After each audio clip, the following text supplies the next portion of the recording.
Hello everyone, welcome back to my YouTube channel. আশা করি তোমরা সকলেই ভালো আছো এবং সুস্থ আছো। আজকে আরেকটা নতুন ভিডিওতে তোমাদেরকে সবাইকে স্বাগত।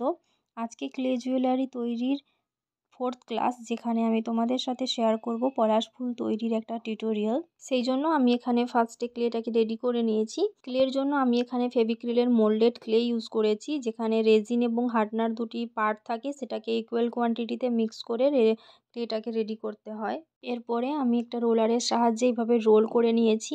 যাদের কাছে রোলার নেই তারা কিন্তু এইভাবে একটা পেনের সাহায্যেও রোল করে নিতে পারবে। এরপরে আমি বেসটা যে শেপের বানাবো তার সেই শেপের আমি একটা কাগজের টুকরোকে কেটে নিয়েছিলাম এবং সেই কাগজের টুকরোটাকে ক্লের উপরে বসিয়ে নিয়ে এইভাবে বেসটাকে আমি কেটে নিয়েছি। এতে কিন্তু বেসটার শেপটা ঠিকঠাক থাকে এবং সাইজটাও ঠিকঠাক থাকে। তো তোমরা কিন্তু এই প্রসেসটা অ্যাপ্লাই করতে পারো। এরপরে দেখো ক্লের আর কিছুটা অংশ নিয়ে এইভাবে ফিঙ্গারের সাহায্যে রোল করে নিয়েছি এবং এরকম একটা দড়ি মতো বানিয়ে নিয়েছি এবং সেটাকে বেসটার চারপাশে এইভাবে লাগিয়ে দিয়েছি এবং যে এক্সট্রা পার্টটা ছিল নাইফের সাহায্যে কেটে নিয়েছি। সেমভাবে কিন্তু আরেকটা বেসও কমপ্লিট করে নিয়েছি। এরপরে পলাশ ফুলগুলো বানানোর পালা। পলাশ ফুল আমি এখানে দু ধরনের তোমাদেরকে বানিয়ে দেখিয়েছি। তোমাদের যেটা পছন্দ হয় তোমরা সেইভাবে কিন্তু বানাবে। তো ফার্স্টে পলাশ ফুলগুলো বানানোর জন্য ক্লের একটা লেচি আমি নিয়ে নিয়েছি, সেখান থেকে ছোট ছোট কিছু লেচি কেটে নিয়েছি। আমি এখানে 4টা টুকরো কেটেছি। এইভাবে কেটে নিলে বলগুলো যেরকম সমান হয় তেমনি পলাশ ফুলটার যে পাপড়িগুলো হবে সেগুলোও কিন্তু সমান সাইজের হবে। ফার্স্টে একটা লেচি নিয়ে সেটাকে এইভাবে আমি রোল করে নেব হাতের সাহায্যে এবং এটাকে একটা ওয়াটার ড্রপ শেপ দেব। তারপরেই সামনের দিকটা একটু বাঁকিয়ে নেব। এটার যে থিকনেস হবে একটু কিন্তু মোটা হবে বাকিগুলোর থেকে। তো এটা কমপ্লিট হয়ে গেলে আমি কিন্তু এটা একটা নিডিলের সাহায্যে এইভাবে দাগ কেটে নেব। তারপরে বাকি যে লেচিগুলো রয়েছে সেগুলোকেও কিন্তু আমি ওয়াটার ড্রপ শেপ দেব এবং ওগুলো কিন্তু একটু পাতলা হবে। যতটা পরিমাণ তোমরা পাতলা করতে পারবে সেই রকম করবে, খুব বেশি করবে না, তাহলে কিন্তু ওটা ছিঁড়ে যাওয়ার চান্স থাকবে। ভিডিওটা শেষ পর্যন্ত স্কিপ না করে ভালোভাবে দেখবে, তাহলে কিন্তু প্রত্যেকটা জিনিস ভালো করে বুঝতে পারবে। যেহেতু সামনে আসতে চলেছে বসন্ত উৎসব, সেই কারণে কিন্তু আমি পলাশ ফুলের টিউটোরিয়ালটা আগে দেওয়ার কথা ভেবেছি।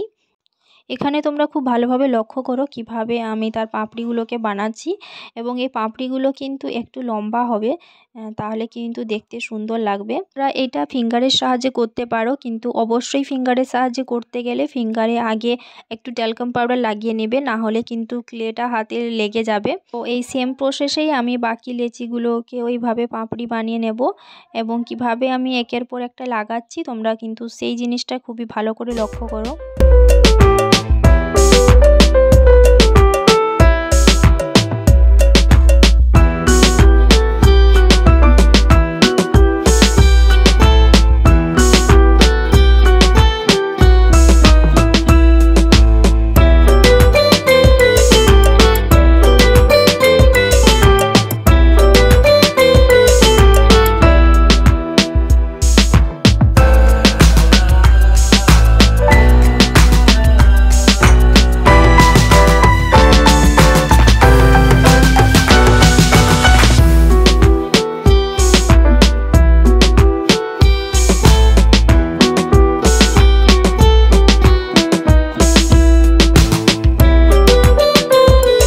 পলাশ ফুল তৈরি করার ফার্স্ট যে পদ্ধতিটা রয়েছে সেটা কিন্তু আমার কমপ্লিট হয়ে গেছে। এরপরে আমি এটাকে বেসটার উপরে লাগিয়ে নেব। যেহেতু এতক্ষণে বেসটা একটু ড্রাই হয়ে গেছিলো, তো আমি একটু গ্লু অ্যাপ্লাই করেছি, তার উপরে আমি পলাশ ফুলটাকে অ্যাটাচ করে দিয়েছি।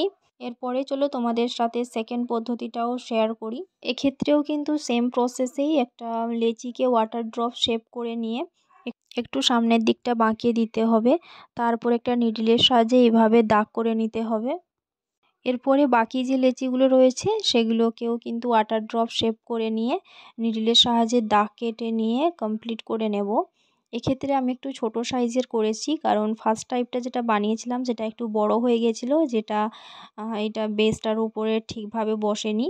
তো এগুলোকে একটু ছোট সাইজেরই বানিয়েছি। তোমাদের যেরকম সাইজের লাগবে তোমরা সেরকম সাইজেরই বানাবে। এক্ষেত্রে শুধু যে পাপড়িগুলোকে বানাবো সেগুলোকে বসানোর ধরনটা একটু চেঞ্জ হবে, তোমরা খুব ভালো করে একটু লক্ষ্য করবে। আমার কিন্তু পার্সোনালি এই পদ্ধতিতে পলাশ ফুলগুলো যে তৈরি হয় সেগুলো কিন্তু দেখতে খুবই ভালো লাগে। এবং আমি বেশিরভাগটাই এই পদ্ধতিতেই বানিয়ে থাকি। এগুলোর ক্ষেত্রে কিন্তু তোমরা পাপড়ির যে সংখ্যা রয়েছে সেটা কিন্তু আরও বাড়াতে পারো। ক্ষেত্রে 2 সাইড থেকে দুটো পাপড়িকে অ্যাটাচ করে নিয়ে এইভাবে একটু বাঁকিয়ে দেবে, তারপরে যে কোনো একটা সাইডে আবার একটা পাপড়িকে অ্যাটাচ করে নেবে এবং যে লাস্টের দিকটা থাকবে সেখানে একটু চেপে দেবে, তাহলে কিন্তু এগুলো সিকিওর হয়ে যাবে।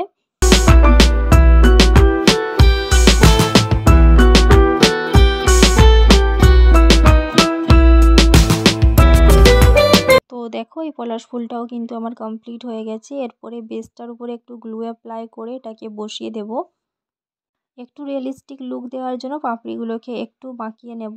এরপরে বটার অংশটা করে নেব। তার জন্য ক্লের আর কিছুটা অংশ নিয়েছি, সেটাকে দেখো এইভাবে একটা কাটারের সাহায্যে কেটে নেবে। একটু ভালোভাবে লক্ষ্য করো আমি কিভাবে কেটে নিচ্ছি। এইভাবে কিন্তু তোমরা যদি করো তাহলে কিন্তু বটার যে অংশটা রয়েছে সেটা খুব ভালোভাবে তৈরি হয়। এরপরে আমি এটাকে পলাশ ফুলের যে বটার অংশটা রয়েছে সেখানে বসিয়ে নেব এবং সাইজটা দেখে নিয়েছি, তো আমার একটু এক্সট্রা হয়ে গেছিলো বানানো, তো সেটাকে আমি কেটে নিয়ে এইভাবে কমপ্লিট করে নিয়েছি। তো এইভাবে আমার দুটো পলাশ ফুলের ইয়াররিং কিন্তু কমপ্লিট হয়ে গেছে। তোমরা কমেন্ট করে অবশ্যই জানাবে তোমাদের কেমন লেগেছে। যদি তোমাদের ভিডিওটা একটু হেল্পফুল মনে হয় অবশ্যই চ্যানেলটাকে সাবস্ক্রাইব করে নিয়ে পাশে থাকবে। ফ্রেন্ডস এবং ফ্যামিলিদের সাথে শেয়ার করতে একদমই ভুলবে না।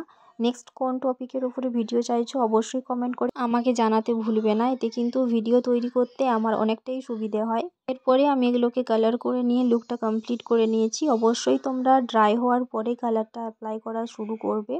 যারা আরও ডিটেলসে কালার করার ভিডিও দেখতে চাইছো আমার চ্যানেলে অলরেডি আপলোড করা রয়েছে, তোমরা চাইলে সেখান থেকে চেক আউট করে নিতে পারো। কালার কমপ্লিট হওয়ার পরে এটাকে 2 দিনের জন্য শুকনো হতে দিয়েছিলাম, তারপরে ভার্নিশ অ্যাপ্লাই করে নিয়ে এটাকে কমপ্লিট করে নিয়েছি। তো দেখো তোমরা এর ফাইনাল লুকটা কীরকম হয়েছে।